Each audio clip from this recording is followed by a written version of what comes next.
മഹാരാജാസ് കോളേജിലെ വിദ്യാർത്ഥി സംഘർഷവുമായി ബന്ധപ്പെട്ട് സിറ്റി പോലീസ് കമ്മീഷണർക്ക് പരാതി നൽകി ഫ്രട്ടേണിറ്റി മൂവ്മെൻറ്റ്. സംഘർഷത്തിലേർപ്പെട്ട SFI പ്രവർത്തകരെ പോലീസ് സംരക്ഷിക്കുന്നുവെന്നാണ് ഫ്രട്ടേണിറ്റിയുടെ പരാതി. സംസ്ഥാന പ്രസിഡന്റ് KM ഷഫറിനാണ് ഈ ആരോപണം ഉയർത്തിയിരിക്കുന്നത്.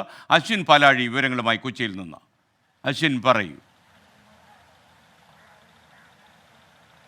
SKN കഴിഞ്ഞ 15-ാം തീയതി മുതൽ മഹാരാജാസ് കോളേജിൽ ഫ്രട്ടേണിറ്റിയും SFIയും KSUയും ഒക്കെയായുള്ള സംഘർഷങ്ങൾ പലകുറിയായി നടന്നിരുന്നു. ഈ സംഭവങ്ങളിൽ ഫ്രട്ടേണിറ്റിയുടെ നിരവധി പ്രവർത്തകർക്ക് പരിക്കേൽക്കുകയും ചെയ്തു എന്നുള്ളതാണ് ഫ്രട്ടേണിറ്റി അവകാശപ്പെടുന്നത്. അതിൻ്റെ ദൃശ്യങ്ങൾ സഹിതമാണ് ഫ്രട്ടേണിറ്റി സംസ്ഥാന കമ്മിറ്റി ഇന്ന് കൊച്ചി സിറ്റി പോലീസ് കമ്മീഷണർക്ക് പരാതി നൽകിയിരിക്കുന്നത്.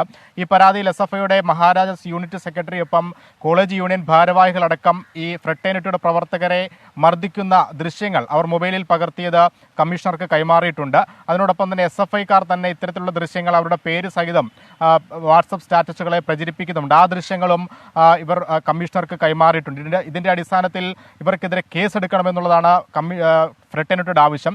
കഴിഞ്ഞ കുറേ നാളുകളായി ഇങ്ങനെ SFI പ്രകോപനം സൃഷ്ടിക്കുന്നുണ്ടെങ്കിലും SFI പ്രവർത്തകർക്കെതിരെ കേസെടുക്കാൻ പോലീസ് തയ്യാറാകുന്നില്ല എന്നുള്ള ആരോപണം കൂടി ഫ്രട്ടേണിറ്റി മുന്നോട്ട് വയ്ക്കുന്നുണ്ട്. അതായത് SFIക്ക് ക്യാമ്പസിൽ അക്രമങ്ങൾക്ക് തണലൊരുക്കുന്നത് പോലീസാണ് എന്നുള്ള ആരോപണം, ഗുരുതരമായ ആരോപണമാണ് ഫ്രട്ടേണിറ്റി മുന്നോട്ട് വെക്കുന്നത്. എന്തായാലും ഈ പരാതിയിൽ നടപടിയെടുക്കും വരെ സമരരംഗത്ത് ഇറങ്ങാൻ കൂടി ഫ്രട്ടേണിറ്റിയുടെ സംസ്ഥാന കമ്മിറ്റി തീരുമാനിച്ചിട്ടുണ്ട്.